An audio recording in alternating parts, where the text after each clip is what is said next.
আসসালামু আলাইকুম। Welcome back to my channel আমার ইজি রান্নাঘর। আশা করছি সবাই খুব ভালো আছেন। আজকে আমি আপনাদের সাথে খুবই সহজ একটি রেসিপি নিয়ে হাজির হয়ে গেছি। আর আজকের রেসিপিটা হচ্ছে মাছের ভর্তা। মাছের ভর্তা দিয়ে ভাত খেতে কিন্তু খুবই ভালো লাগে।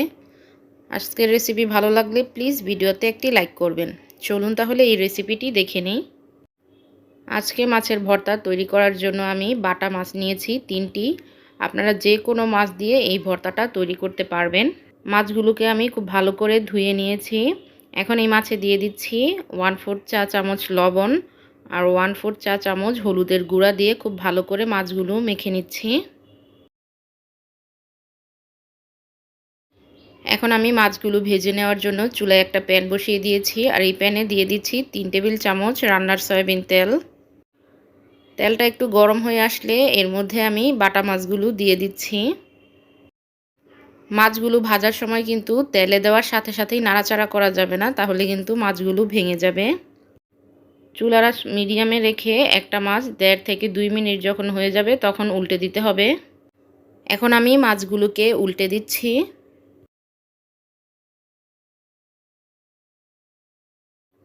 এই মাছগুলো আমি প্রায় 4 থেকে 5 মিনিটের মতো খুব ভালো করে ভেজে নিয়েছি। আর দুইটা পাশই কিন্তু খুব ভালো করে ভাজা হয়ে গেছে। এখন আমি তেল থেকে তুলে নিচ্ছি।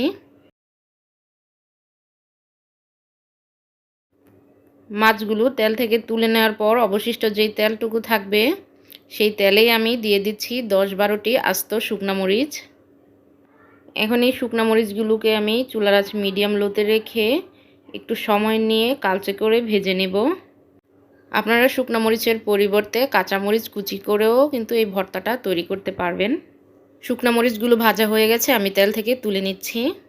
এখন আমি এই একই প্যানে পেঁয়াজ কুচি দিয়ে দিচ্ছি 3 টেবিল চামচ। ভর্তায় পেঁয়াজের পরিমাণটা একটু বেশি দিলে ভর্তাটা খেতে কিন্তু অনেক ভালো লাগে।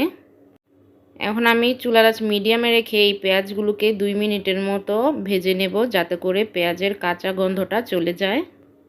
ভর্তা তৈরি করার সময় পেঁয়াজ যদি এভাবে করে ভেজে বা টেলে নেওয়া হয় তাহলে ভর্তাটা অনেকটা সময় ধরে ভালো থাকে। তো এদিকে পেঁয়াজগুলো ভাজা হয়ে গেছে, আমি একটা প্লেটে নিয়ে নিচ্ছি। ভেজে রাখা মাছগুলো অনেকটা ঠান্ডা হয়ে গেছে। এখন আমি খুব ভালো করে কাটা বেছে নেব মাছগুলো থেকে। মাছের কাঁটাগুলো আমি বেছে নিয়েছি আর এখানে নিয়েছি পেঁয়াজ, শুকনা মরিচ আর পরিমাণ মতো ধনিয়া পাতা কুচি। এখন আমি প্রথমে স্বাদ মতো লবণ দিয়ে শুকনা মরিচগুলো ভেঙে নিচ্ছি। এই পর্যায়ে লবণের পরিমাণটা একটু বুঝে দিতে হবে, কারণ মাছ ভাজার সময়ও কিন্তু লবণ ব্যবহার করেছিলাম।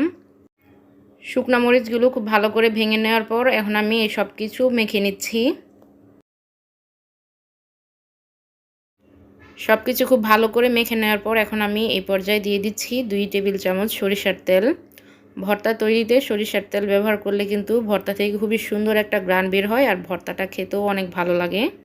সরিষার তেল দেওয়ার পর আবারও খুব ভালো করে মেখে নিলেই কিন্তু ভর্তাটা তৈরি হয়ে যাবে। এরই সাথে তৈরি হয়ে গেল খুবই সহজ একটি মাছের ভর্তার রেসিপি, কিন্তু খেতে খুবই মজা।